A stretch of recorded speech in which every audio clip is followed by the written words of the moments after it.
The war of words between India and Canada is refusing to die down. Now, Canadian Prime Minister Justin Trudeau has once again called on India to cooperate with an investigation into the murder of Khalistani terrorist Hardeep Singh Nijjar in British Columbia. Trudeau says credible allegations were shared weeks ago.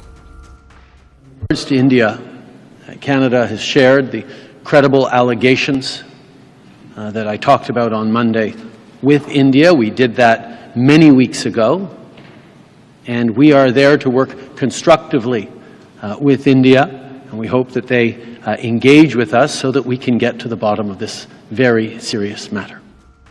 Meanwhile, the United States has emphasized its expectation that the Indian government would collaborate with Canada in investigating the potential involvement of New Delhi agents in the June murder of Nijjar.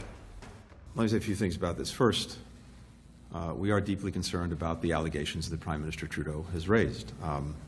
We have been consulting throughout very closely with our Canadian colleagues, and not just consulting, coordinating with them on this issue. From our perspective, it is critical that the Canadian investigation proceed, and it would be important that India work with the Canadians on this investigation. We want to see accountability, and it's important that the investigation run its course and lead to that result. I'm not going to characterize or otherwise speak to diplomatic conversations that we've been engaged directly with the Indian government as well. And again, I think the most productive thing that can happen now is to see this investigation move forward, be completed, and we would hope that our Indian friends would cooperate with that investigation as well. More broadly, and you've heard me speak to this, we are extremely vigilant about any instances of alleged transnational repression, something we take very, very seriously. And I think it's important more broadly for the international system that any country that might consider engaging in such acts not do so. So it's something that we're also focused on in a much broader way. The White House, meanwhile, also seems to be maintaining a very cautious approach towards the matter. Political pundits say this is partly because the United States and other major players see India as a counterweight to the growing influence of China. So I know that National Security Advisor spoke to this yesterday, and I know there's been some new reporting. I don't have anything to certainly, and this is something that Jake said himself. He was not going to comment about private diplomatic conversations. I'm not going to do that either.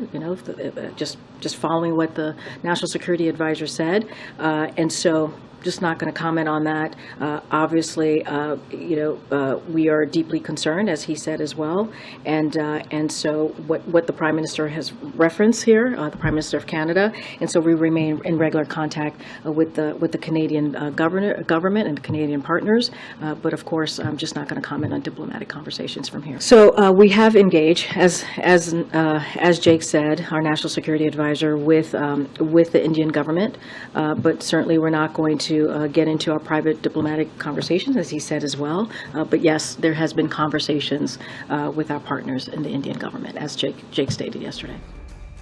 Michael Rubin, a former Pentagon official and senior fellow at the American Enterprise Institute, has criticized Canadian Prime Minister Justin Trudeau for his allegations against the Indian government. Rubin suggests that Trudeau may have made baseless accusations without evidence, or that they may be undisclosed information regarding the sheltering of a terrorist by the Canadian government. Well, as a former consumer of intelligence, I can say that oftentimes the intelligence we see, whether it's a telephone intercept or something else, isn't as black and white, isn't as cut and dry as oftentimes politicians want it to become. I mean, certainly that was the case with regard to the Iraq War. So when you have a situation like this, perhaps Prime Minister Trudeau raised the issue, but there wasn't necessarily consensus on what it meant. And regardless, let's not fool ourselves. Hardeep Nijjar let's not fool ourselves. Hardeep Singh Nijjar was not simply a plumber any more than Osama bin Laden was a construction engineer. He had blood on his hands through multiple attacks, and therefore, while Secretary of State Blinken may after the fact say that the United States will always stand against transnational repression, we're actually being hypocritical if Secretary Blinken makes that statement, because after all, what we're talking about isn't transnational repression, we're talking about transnational terrorism, and what the United States did to Qasem Soleimani and what the United States did to Osama bin Laden is really no different than what India is alleged to have done in this case. Justin Trudeau had announced on Monday that Ottawa possessed credible intelligence linking Indian agents to the assassination of Khalistani leader Hardeep Singh Nijjar. This statement triggered a strong reaction from New Delhi, which vehemently denies the accusation.